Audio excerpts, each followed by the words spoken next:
Кто такой Билл Гейтс? Гений, который создал цифровую эпоху?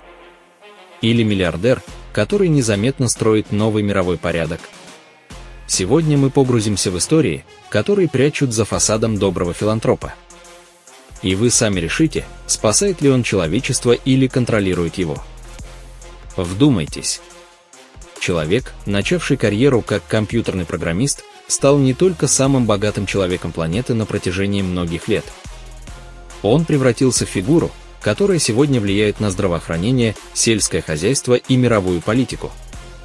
Почему миллиардер от технологий вдруг стал скупать миллионы гектаров земли? Зачем он инвестирует десятки миллиардов долларов в вакцины и продовольственные проекты? И почему его имя появляется в каждой второй конспирологической теории о будущем человечества? Совпадение? Или за этим стоит план, о котором мы не должны знать? Официальная история проста. Билл Гейтс вместе с Полом Алленом основал Microsoft. Его операционная система Windows стала стандартом для всего мира. В 90-е годы компания контролировала до 90% рынка персональных компьютеров. Но давайте посмотрим глубже. Именно тогда родились первые обвинения в монополии. Судебные процессы в США и Европе показывали, Microsoft не просто делал софт, он контролировал рынок и вытеснял конкурентов. Другими словами, еще в молодости Гейтс показал главное качество – умение строить систему тотального контроля. Сначала это были компьютеры. Но потом поле игры расширилось. Казалось бы, после того, как человек заработал десятки миллиардов долларов, можно спокойно заниматься бизнесом. Но Билл Гейтс сделал другое. В 2000 году он вместе с женой Мелиндой основал благотворительный фонд. На первый взгляд, это просто крупнейшая филантропическая организация в мире. На деле – структура, которая управляет сотнями миллиардов долларов. Фонд Гейтсов инвестировал в фармацевтические компании, в проекты Всемирной организации здравоохранения, в развитие медицины в Африке и Азии. Именно здесь начались первые теории. Почему программист из Сиэтла вдруг так активно занялся медициной? Одни говорят, искреннее желание помочь миру. Другие уверены, это новый уровень контроля. Когда в мире началась пандемия, имя Билла Гейтса всплыло мгновенно. Его фонд заранее инвестировал миллиарды долларов в разработку вакцин. Случайность? Или он знал больше, чем другие? Тогда же распространилась теория, якобы вместе с вакцинами людям будут вживлять чипы, позволяющие отслеживать каждого. Конечно, официально все это отрицается. Но факты настораживают. Фонд Гейтса финансировал проекты цифровых идентификаторов. Он поддерживал исследования, связанные с биометрией. А это именно те технологии, которые в будущем могут превратить каждого из нас в объект слежки, совпадение или часть глобального сценария. Один из самых тревожных фактов – Билл Гейтс стал крупнейшим частным владельцем сельхозземель в США. По официальным данным, речь идет о сотнях тысяч гектаров. Но зачем человеку, который всю жизнь занимался софтом, скупать земли? Версия первая – инвестиции. Земля всегда была активом. Версия вторая – контроль. Ведь кто контролирует еду, тот контролирует людей. Не забывайте, фонд Гейтса инвестирует и в так называемое искусственное мясо, и в лабораторные продукты. Представьте себе мир, где люди будут зависеть от синтетической еды, производимой корпорациями. А если традиционное сельское хозяйство окажется под контролем у нескольких миллиардеров? Билл Гейтс регулярно появляется на Всемирном экономическом форуме в Давосе. Там он обсуждает глобальные тренды с лидерами государств и крупнейшими корпорациями. Формально, это диалог о будущем. Но давайте задумаемся, миллиардер без политического мандата фактически обсуждает вопросы, от которых зависит жизнь миллиардов людей. Кто дал ему такую власть? Деньги? Или это часть большего сценария? Фонд Билла и Мелинды Гейтс ежегодно выделяет десятки миллиардов долларов на здравоохранение и климатические инициативы. На первый взгляд, это колоссальная помощь человечеству. Но критики утверждают, Через эти проекты Гейтс получает рычаги влияния на правительство и целые континенты. Например, массовые кампании вакцинации в Африке и Индии сопровождались скандалами. Некоторые исследования показывали побочные эффекты. Люди начали задавать вопросы, а действительно ли приоритет фонда – здоровье, или же это поле для экспериментов? Именно здесь рождается конспирология. Одни говорят, Гейтс добивается сокращения численности населения. Другие, что он строит систему, где здоровье человека станет новым инструментом контроля.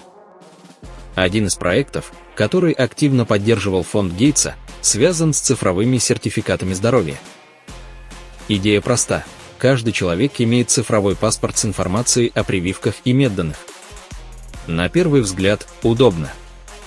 Но задумайтесь, это превращает любого в объект цифрового надзора. Более того, в 2019 году фонд финансировал исследования по созданию невидимых татуировок, меток, которые можно вживлять вместе с вакцинацией. Они хранят данные прямо под кожей. Формально, для того, чтобы вести медицинские записи в бедных странах. Но у конспирологов это вызвало лишь один вопрос.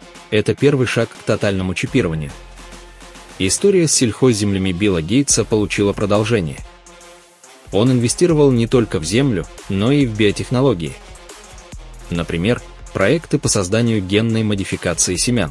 Теоретически, это устойчивые культуры, которые лучше переносят засуху и болезни.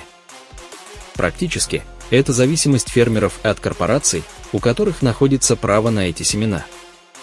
Если традиционные семена исчезнут, а все новые будут принадлежать корпорациям, кто станет хозяином мировой еды? И тут снова всплывает Гейтс. Потому что именно его фонд активно вкладывается в подобные исследования. Многие замечали, Гейтс часто встречается с лидерами стран на уровне, сопоставимом с главами государств. Вопрос: откуда такая власть у частного лица? Конспирологи утверждают, Билл Гейтс стал частью глобального клуба, который управляет будущим. И деньги здесь лишь инструмент. Главная цель – контроль над процессами. Официально он говорит: мы боремся с бедностью и болезнями. Но реальность может быть сложнее. Интересно, как медиа формируют образ Билла Гейтса. Мы видим его в свитере, без дорогих костюмов, с улыбкой. В отличие от других миллиардеров, он не демонстрирует богатство. И именно это делает его фигуру более доверительной для публики. Но если копнуть глубже, становится очевидно, за образом простого человека скрываются колоссальные финансовые ресурсы и политическое влияние. Некоторые исследователи прямо говорят, это сознательно созданная маска. Чтобы никто не видел в нем нового Рокфеллера 21 века. Стоит помнить, фонд Гейтса управляет активами в сотни миллиардов долларов. Для сравнения, это больше, чем бюджеты многих стран третьего мира. С такими ресурсами можно влиять на правительство, на научные институты, на международные организации. А когда деньги направляются в одну сторону, например, в медицинские программы или климатические инициативы, это меняет саму архитектуру мировой политики. Последние годы Билл Гейтс активно инвестирует в проекты по изменению климата. Официальная версия – борьба с глобальным потеплением. Но конспирологи утверждают, речь идет не просто о защите природы, а о создании технологии управления погодой.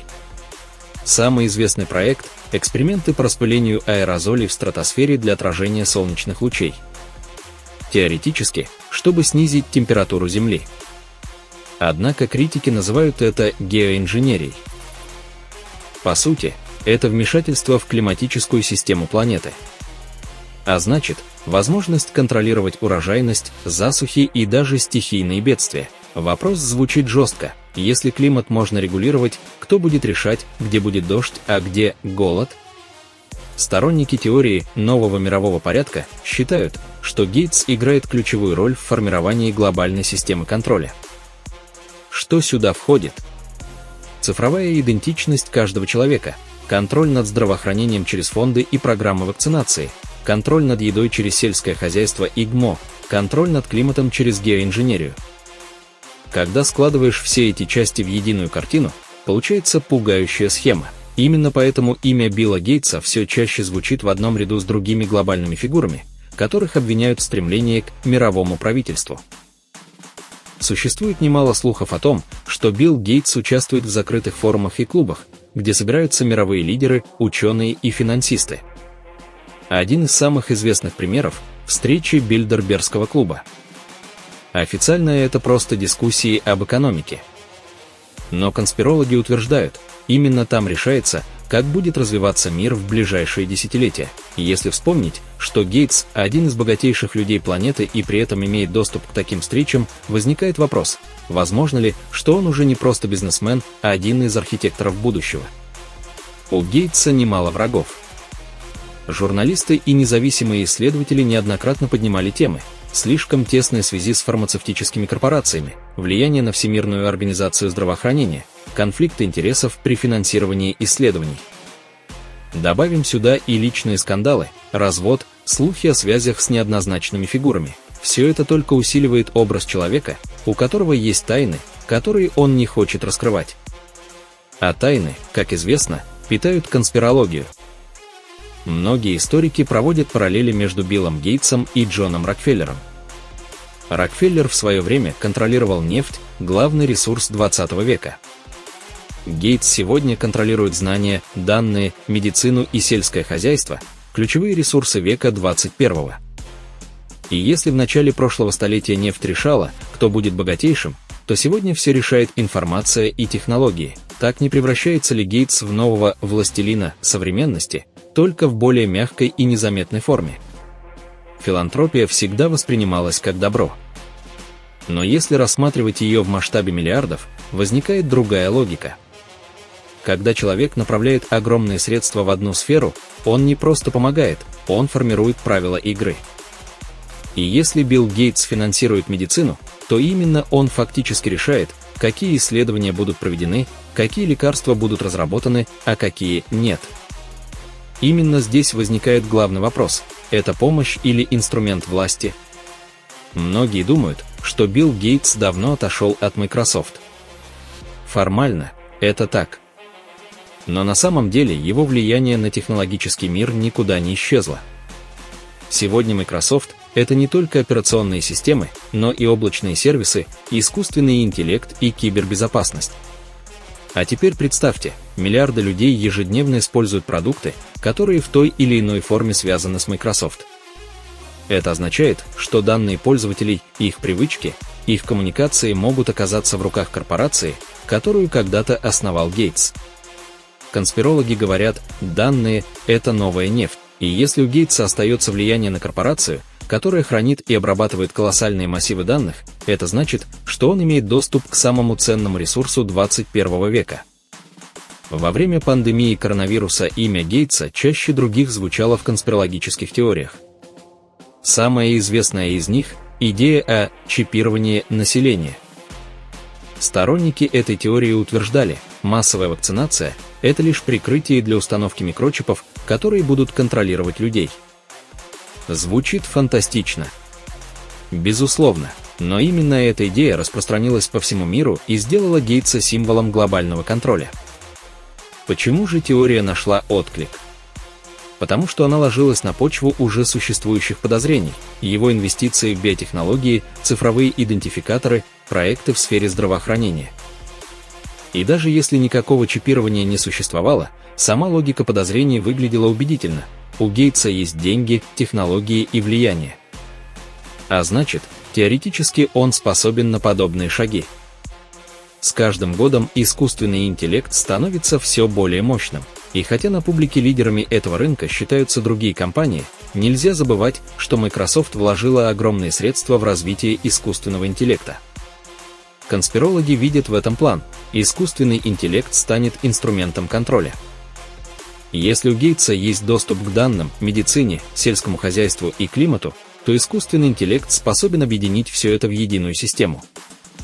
Картина, которая возникает в воображении, пугает: цифровая сеть, охватывающая весь мир, и миллиардер, который управляет ее ключевыми узлами. Именно поэтому его называют возможным цифровым монархом 21 века.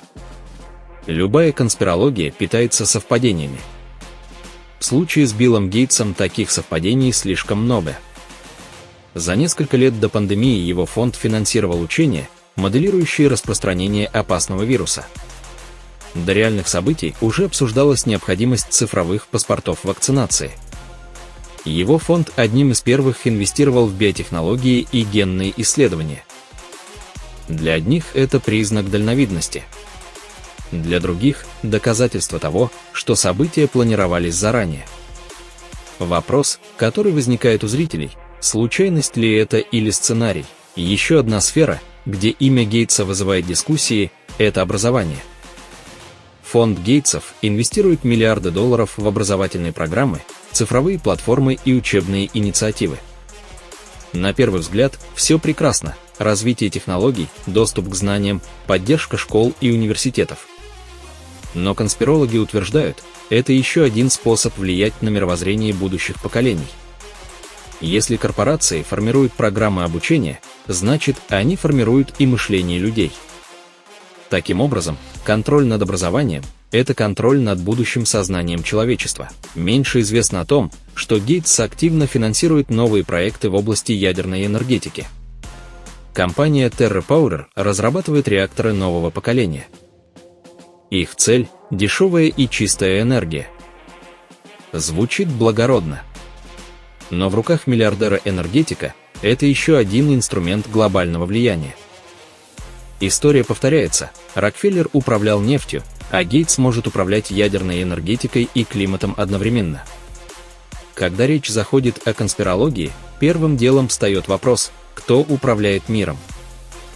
Сторонники теории заговора утверждают, существует закрытый клуб миллиардеров, политиков и ученых, которые определяют будущее человечества. В этот список обычно попадают фамилии Рокфеллер, Ротшильд, Сорос. И рядом с ними почти всегда звучит имя Билла Гейтса. Почему именно он? Потому что у него есть все – деньги, технологии, медицинские проекты, энергетика, образование. Гейтс будто соединяет в себе сразу несколько сфер влияния. Он не просто бизнесмен, он архитектор будущего. Именно поэтому многие уверены, Гейтс входит в невидимый клуб, который стоит над правительствами и корпорациями. Одна из самых спорных тем, связанная с именем Гейтса, это сокращение населения Земли. В одной из своих лекций он открыто говорил о том, что с помощью вакцинации, медицины и образования можно снизить темпы роста населения. И его слова можно трактовать по-разному. С научной точки зрения это означает, улучшение качества жизни снижает рождаемость. Но конспирологи услышали другое. Гейтс якобы прямо сказал, что вакцинация и медицина будут использоваться для уменьшения числа людей. Эта фраза до сих пор цитируется как доказательство тайного плана по контролю численности населения. И пусть официальная версия объясняет все иначе, в массовом сознании уже укрепилась мысль: миллиардеры решают, сколько людей должно жить на планете. Интересно, что конспирологи находят даже в символике проектов Гейтса скрытые послания. Логотипы его фондов сравнивают с масонскими знаками. В датах его крупных инициатив ищут совпадения с оккультными числами. В именах компаний находят намеки на тайные общества. Случайность? Возможно, но именно такие совпадения создают атмосферу тайны и недосказанности. Особое внимание уделяется тому, что фонд Гейтсов активно инвестирует в генетические технологии. Генная инженерия, редактирование ДНК, синтетическая биология. Научное сообщество видит в этом шанс победить болезни и продлить жизнь. Но конспирологи утверждают, за красивыми словами скрывается реальная угроза. Если можно переписывать ДНК, значит, можно создавать не только лекарства, но и болезни. А в руках глобальных корпораций это становится оружием. И снова имя Гейтса оказывается в центре дискуссий. То ли спаситель, то ли кукловод. И еще одна интригующая тема – климатические проекты Гейтса. Он финансирует исследования по геоинженерии. Например, технологии отражения солнечного света для охлаждения Земли. Звучит как научная фантастика. Но это реальная инициатива, за которой стоят миллионы долларов. Критики говорят, вмешательство в климат может привести к катастрофе. А конспирологи утверждают, контроль климата – это контроль над целыми государствами. Ведь если можно управлять дождями, засухами и урожаями, значит, можно управлять экономикой и политикой. И снова Билл Гейтс оказывается фигурой, вокруг которой строятся самые невероятные версии. В конце возникает главный вопрос: кто же такой Билл Гейтс? Гений и филантроп, который тратит свое богатство на спасение человечества? Или миллиардер, использующий технологии для глобального контроля? Визионер, предсказывающий будущее, или архитектор, который сам его проектирует? Истина, как всегда, где-то посередине.